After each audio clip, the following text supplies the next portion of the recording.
எம்ஜிஆர் அவர்கள் முதல்வர் ஆனதுக்கு அப்புறமா கார்ல விழுப்புரம் தாண்டி போகும்பொழுது, அங்க ஒரு அம்மா வடை சுடுவாங்களாம் சார். ரோட் சைடு வயசான அம்மா வடை சுட்டு விப்பாங்க.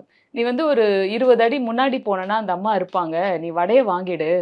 வாங்கிட்டு சாப்ட்டுட்டு ஒரு 2 நிமிஷம் கழிச்சு என் கார் கிட்ட வரும்பொழுது, நீ இந்த ரூ. 200 அந்த அம்மாக்கு தெரியாம அந்த ஒரு பலகை இருக்குல்ல, அது மேல போட்டுட்டு நீ வந்து கார்ல ஏறிடு" அப்டின்னுவாராம். ஒவ்வொரு முறையும் ஒரு பேப்பர் ஃபுல்லா வடைய வாங்கிட்டு காசு அதுக்கு குடுத்துட்டு, தெரியாம ரூ. 200 போட்டு வந்துருவாராம். அப்ப ஒரு முறை என்ன ஆச்சு, அந்த உதவியாளர் கேட்டிருக்காரு. "நம்ம சொல்லலாமே சார், ஏன் சொல்லாம போட சொல்றீங்க?" அப்படின்னும் பொழுது, "நம்ம யாருன்றத சொல்ல வேண்டியிருக்கும்.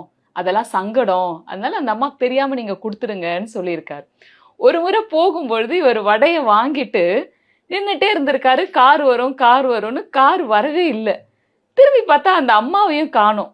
சரின்னு சொல்லிட்டு இதான் சரியான சந்தர்ப்பம்னு ரூ. 200 போட்டுட்டு, கார் இருக்கிற இடத்துக்கு நாமளே போலான்னு வேகமா போனா, அங்க அந்த அம்மா எம்ஜிஆர் கைய புடிச்சுட்டு அழாத குறையா ஏன்னா அந்த அம்மா வந்து என்னன்னா, இவ்வளவு காலம் யார் இந்த ரூ. 200 இத்தன முறை போட்டது? கண்டுபிடிக்கணும்னு கண்கொத்தி பாம்பா அவங்க கவனிக்கும்பொழுது பார்த்துட்டு இருக்காங்க. தூரத்துல எம்ஜிஆர் காரு, எம்ஜிஆர்ன்ன உடனே போய் கைய புடிச்சுட்டு, "தங்க பஸ்மம் சாப்பிட்ட நீங்க என்னோட வடைய சாப்பிட்டீங்களான்னு, இவ்ளோ ரூ. 200 குடுத்து என்ன கடனாளி ஆக்கிட்டீங்கன்னும்போது" எம்ஜிஆர் சொன்னாராம், "இல்ல உங்க மகன் குடுக்கிறதா நெனச்சுக்கோங்கன்னு."